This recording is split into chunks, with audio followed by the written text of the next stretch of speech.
One phrase you hear over and over again in the automobile industry goes something like this: if it ain't broke, don't fix it. Well, Volvo must have invented that phrase, because when they bring a model onto the marketplace, they really stay with it. The 740 series, which debuted in 1983, is entering its 7th year and is more or less unchanged in that time.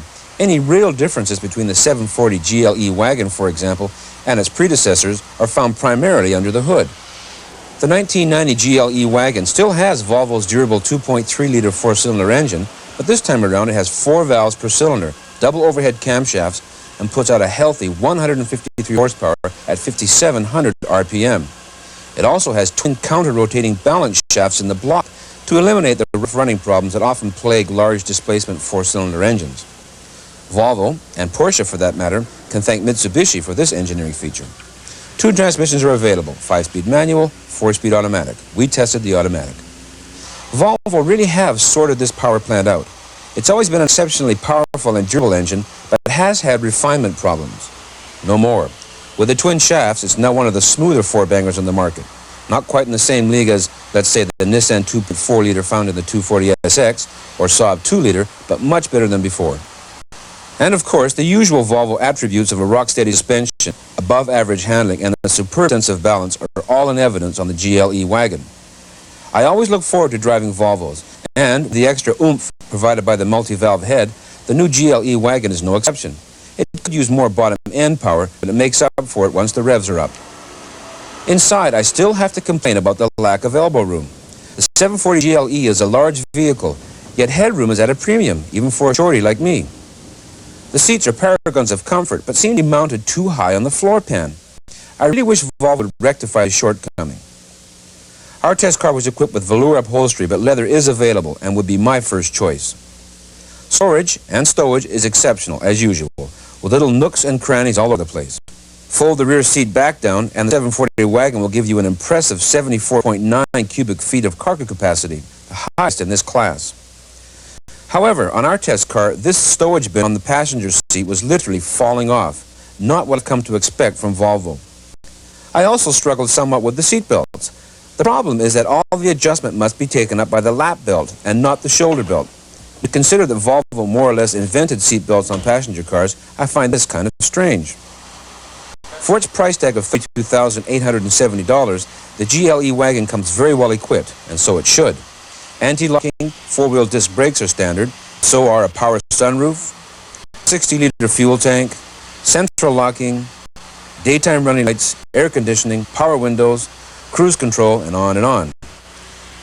In the luxury station wagon market, Volvo pretty much owned this segment. However, the new Subaru Legacy is a legitimate contender here, as are the Toyota Camry wagon and Ford Taurus.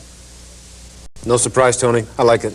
Well, so do I. It makes me wonder why wagons are basically a dying race, falling to the prowling minivans and so forth. But are they? You know, it's Honda's bringing out an Accord wagon these days.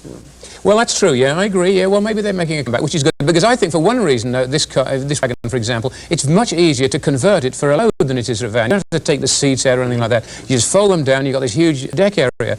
Mostly, this is an excellent vehicle, just about in every... I love the motor, by the way. I think that it's got real low-down torque and power, that thing, which is much something you can't usually say about the Japanese 16-valvers.